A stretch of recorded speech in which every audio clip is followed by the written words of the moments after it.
Yeah, so we're just getting on this topic, Andre, of Henry Cavill and Grace Randolph, and I yeah, I have had one a little thing bit to of add a to that, because after we pointed out our video or dropped our video today, where we are a little bit loose on exactly why he left The Witcher, other than obviously he left The Witcher months ago because they announced it now, but then they all obviously had the replacement ready to go already.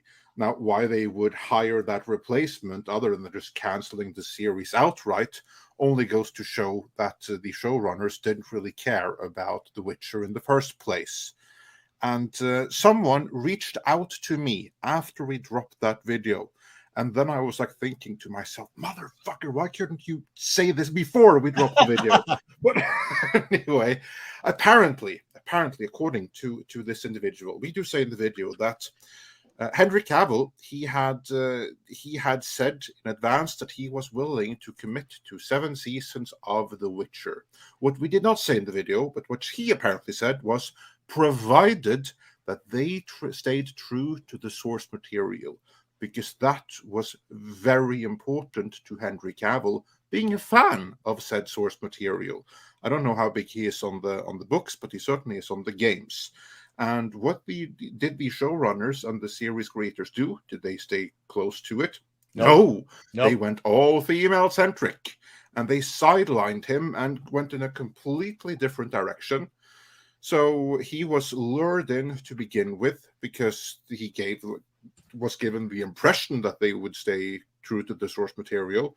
They lied about it, and then exactly as you said, Tom, he was like, well, then if they don't take it serious, why should I? And then he was out because they Andre, can I actively dismissed correct the you material. about one thing? Yeah, sure, go for it. The books in the game are actually very evenly distributed between Yennefer, Ciri, and the witches are super important in the books, especially. That could very well be, but they have been made even more important. The issues with the show is that they front loaded the women, and in the books they front load the Witcher. So you get an idea of him and his adventures, and it's a procedural as he goes to a town and kills things and for hire, and the Yennefer stuff is good. So they made up Yennefer stuff for the show, which actually I didn't think that was that bad. But Ciri, they completely ruined her arc. They hurried things up. They butchered it. I think the mistake they made was they were just trying to load too much of the female quotient in. That is in the book, but they also ended up changing it. So yeah, exactly. But anyway, in that change, something happened, and somewhere along the way, he evidently felt that the spirit of the source material was lost, and he had very reason to stay. It got lost in the second season. It got lost. Yeah. And then there was very little reason for him to stay on.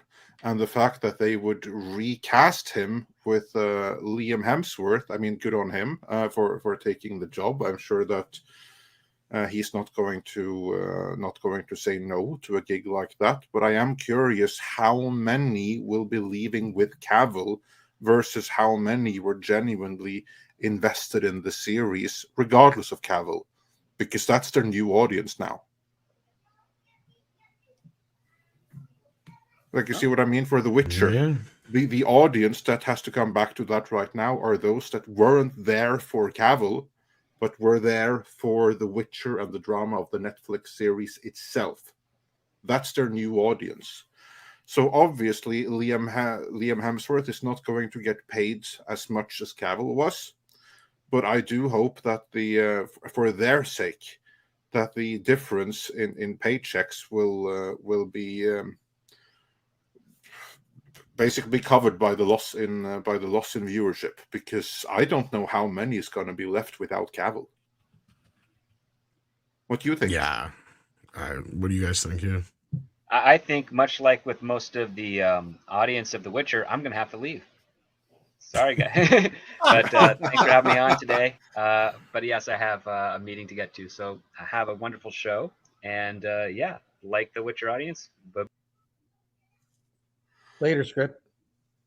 It's Oh, gone. thanks for joining us. So yeah, but how about Mr. Gore? How about you? How many do you think is going to remain with Liam Hemsworth of the Witcher audience, or could it even grow now without being overshadowed by the stardom of Henry Cavill? I just think it's going to peter out and nobody's going to care. Yeah. You know what I mean? Like I watched the first season, and then when I saw it going downhill, like, oh wow, this quick, we're doing this. I was out. I didn't care. Mm-hmm. So yeah, that seems par for the course now with a lot of these things. I mean, we've talked about so often that like, oh, that was an interesting start to a Disney Plus Marvel show. That was really and then it always just goes downhill. So that's kind of just my expectation with all this stuff these days. So, former network executive, a recasting of the lead in the middle of the series like this.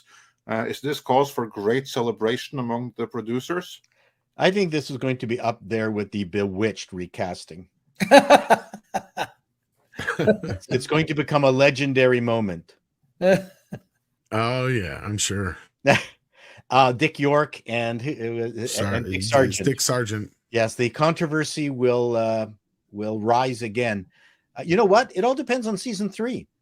If season 3 they actually do return it to what it should be, which is Monster of the Week, that he defeats and makes it a good, rip-roaring yarn and get rid of the minstrel, then it, you know what? There's every chance that it could come back. But also Netflix, I mean, they figured out that most of their streaming series were not good for more than two seasons. 2 or 3 Well, seasons. No, they not kind of have three. The 3 was death, always. Yeah. The 3rd was almost always death.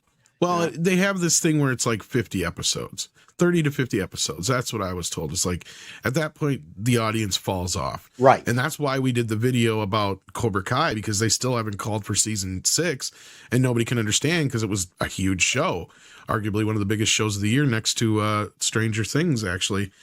And they just don't need it. They have enough of it already. So why should they? Because as far as they're concerned, it's not bringing in any new people. All the people that are watching it are people that are already subscribed. So, well, I like Liam. That's as what these an shows actor. are for. I like Liam as an actor. There's no reason why you don't need to be much of an actor to play the role. He can do the British accent capably. Well, it's not Liam's Hemsworth. It's which Yes, one is it? Is it It's Liam? Okay. Yeah. No, it's not Chris. I mean, that would have been. No, I know, but isn't there a third? I thought it was the other brother, the little. Well, see, Liam's not a bad move either. He's at least a little bit more well known. Are there more Hemsworths? I thought there was a third one. I thought there was a third one. Maybe I'm thinking of Skarsgård. I guess we would just confuse the third one with Liam. I think you're confusing them with the Baldwin family. The Baldwins. No, well, there's the Skarsgårds. There's more of those. Oh, there's those too. Anyway, that's what I was saying. I think Liam is the youngest. Okay, never mind. My bad. I think it depends on season 3. They've already got season 3 in the can. They've seen it. They might be happy with it, and that was the motivation to try to do a 4th. That's the only thing. I agree. Season 3 was so awesome that Henry Cavill left after it. Well, that's the okay. Yes, that's the caveat. That's the caveat. This is why you have me on the show, because my brilliance. Is the thing is obviously we got 2 things happening here. Someone thinks the season 3 is good enough to bring in Liam, but Henry says no, it's not good enough. I'm leaving. So we'll see. And it could be both. It could be not good enough for Henry Cavill, and it could be good enough for the showrunners who may have a different focus than Cavill and decide that we don't really need him. I mean, we should put him in the background anyway, so let's just find another Witcher in the background while we focus on Yennefer and the other witches, because that's what we're all about. And they just need another stand-in. They were never really using Cavill to the best of his ability in season 1, certainly not in season 2. And we don't know about season 3 because no one has seen it yet, but we do know that Henry Cavill quit after it. I did enjoy season 1. I loved Yennefer's arc. Yennefer had the best arc of everybody. And I went, okay, actually, I was pretty impressed with that story. But I agree. They could have called it the Yennefer series and not That would have been more honest. not the Witcher. So I mean, that's the sleight of hand that they're doing, and you know, I wish they would stop doing that. It's not. They could have called it The Witch. Would have sold everything. Actually, it would have been a much better Wheel of Time. This is true. This is true. I mean, the less said about Jennifer Salk's other masterpiece. Like, yeah, she really is the Kathleen Kennedy of Amazon. But yeah, let's not get into that. But yeah. So anyway, I'm, as my network executive hat says, just wait. Always wait. Wait and see.